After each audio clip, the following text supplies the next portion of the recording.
Katherine. So good morning. So good to see you guys. morning. What I love about this film is that, that the wizarding world wasn't just confined to England, but it was also here in America, and it's just a great concept of expanding this world. It was something, I think J.K. Rowling's imagination is just so vast, you kind of can't, there's a thoroughness. I think she probably has histories of the wizarding world, frankly, all around the world. Yeah, so you could sort of take her out like as a party trick and, That's just what we do with ask Jane. her.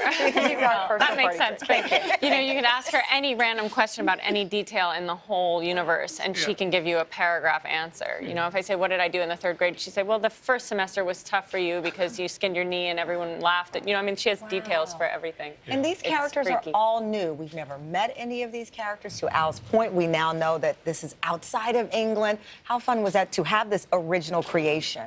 Well, it was wonderful because there wasn't the sort of, when you read the books, everyone had an expectation of who Harry and Hermione and Ron were, and for us, it was in Jo's imagination, so she spoke to us quite specifically about who the characters were, but we didn't. It felt like we had a sort of new freshness to it that we didn't feel the obligation of everyone else's expectations so much.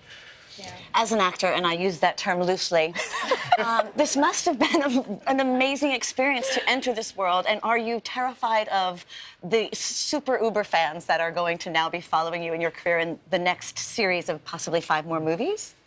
Do you know what's so crazy is seeing them in costume, because we developed the costumes ourselves and figure out the little quirks. Like, I needed to hide in one scene, so I needed a really big collar and everything, and then to see that kind of mass produced On a doll. by the fans is crazy. But they've been so nice to us. So kind, yeah. It sort of feels like being on a sports team, they're cheering you on. But it was something about those sets. It felt like old school, like Hollywood, what you hear about. It was the scale of it and the kind of the vibrancy of it. It was unlike anything we'd ever worked on. So. Well, this is such an exciting, just reopening of this world that everybody's been waiting for. Eddie, Katherine, thank you so much for joining us. Thank really you for having appreciate us. it. And you can catch Fantastic Beasts and where to find them in theaters and IMAX on November 18th. Hello, Today fans. Thanks for checking out our YouTube channel. Subscribe by clicking that button down there and click on any of the videos over here to watch the latest interviews, show highlights, and digital exclusives.